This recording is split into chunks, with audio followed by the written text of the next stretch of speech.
2018 മഹാപ്രളയം ജീവിതം തകർത്തതോടെ എല്ലാം നഷ്ടപ്പെട്ട കുടുംബങ്ങൾ ഇന്നും ദുരിതക്കയത്തിൽ നിന്ന് കരകയറിയിട്ടില്ല.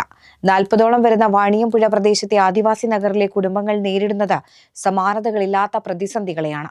വീടും സ്ഥലവും നഷ്ടപ്പെട്ട ഇവർക്ക് പുനരധിവാസത്തിന്റെ വാഗ്ദാനങ്ങൾ മാത്രമാണ് കിട്ടിയത്. ജീവിക്കാൻ മതിയായ ഒരു വീടോ അടിസ്ഥാന സൗകര്യങ്ങളോ ഇന്നും ലഭിച്ചിട്ടില്ല. ടാർപ്പായ ഷീറ്റ് വലിച്ചുകെട്ടിയ താൽക്കാലിക കൂരകളാണ് ഇവരുടെ ഇപ്പോഴത്തെ ആശ്രയം. മഴ പെയ്താലും വെയിൽ കാഞ്ഞാലും ദുരിതം ഒരുപോലെ. ചൂടിൽ കത്തുകയും മഴയിൽ ചോർന്നൊലിക്കുകയും ചെയ്യുന്ന ഈ കൂരകളിൽ മനുഷ്യർ കഴിയുന്നത് തന്നെ വലിയ വെല്ലുവിളിയാണ്. ഒരു കൂരയിൽ 3-4 കുടുംബങ്ങൾ ചേർന്നാണ് കഴിയുന്നത്. സ്വകാര്യത എന്നത് ഇവിടെ ഒരു സ്വപ്നം മാത്രമാണ്.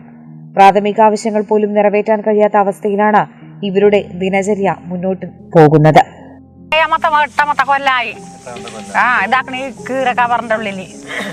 ആന വന്ന് മുറ്റത്തെ വായൊക്കെ തിന്ന് പോയി. അതിപ്പോ കൊറേ ആയി. ഇന്നാള് വന്ന് ആന കമ്പി മറിച്ചിങ്ങാണ്ട് കിണറിന്റെ അവിടെ വരെ വന്നു. ഞങ്ങൾ ഇവിടെ കിടക്കണമെന്ന് കവറിന്റെ ഉള്ളിൽ കൂടിയിട്ടില്ല, അകത്തേക്ക് പോയിട്ടില്ല. ഞങ്ങൾ ഇവിടെ തന്നെയാണ് കോലയമേ. അപ്പോട്ട് കമ്പി പൊട്ടിച്ച് ഒച്ച കേട്ടു.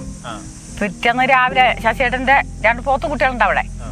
ഐറ്റങ്ങളൊക്കെ ഇപ്പൊ കണ്ടേ ആനയാള്. അവിടെ പിന്നെ എങ്ങനെ ഇങ്ങോട്ട് വന്ന ആന ചുറ്റും കമ്പി ഉണ്ടായിട്ട് എന്താ ഇതിന് സാധനമല്ലല്ല, വെറും കമ്പി മാത്രമേ ഉള്ളൂ. പേരിന് സ്ഥാപിച്ച സോളാർ വേലി ഉണ്ടെങ്കിലും അതിൽ വൈദ്യുതി ഇല്ലെന്ന് നാട്ടുകാർ പറയുന്നു. കാട്ടുമൃഗങ്ങളുടെ ഭീഷണിയോടുകൂടിയാണ് ഓരോ രാത്രിയും കടന്നു പോകുന്നത്. ആനയും പന്നിയും കരടിയും എത്തുന്ന ഭയം ഇവരെ ഒരിക്കലും വിട്ടുമാറുന്നില്ല. 1 വയസ്സ് മുതൽ 10 വയസ്സ് വരെയുള്ള കുട്ടികളും ഈ ദുരിത ജീവിതത്തിന്റെ ഭാഗമാണ്. സുരക്ഷിതമായ ബാല്യവും ആരോഗ്യകരമായ ജീവിതവും എന്നത് ഇവർക്കിപ്പോഴും അകലെയുള്ള സ്വപ്നങ്ങളായി തുടരുന്നു. വർഷങ്ങൾ കഴിഞ്ഞിട്ടും മാറാത്ത ഈ ദുരിതാവസ്ഥയ്ക്ക് ഒരു പരിഹാരം എപ്പോഴെന്ന ചോദ്യം ഇപ്പോഴും മറുപടിയില്ലാതെ നിലകൊള്ളുകയാണ്. കേരള വിഷൻ, വണ്ടൂർ.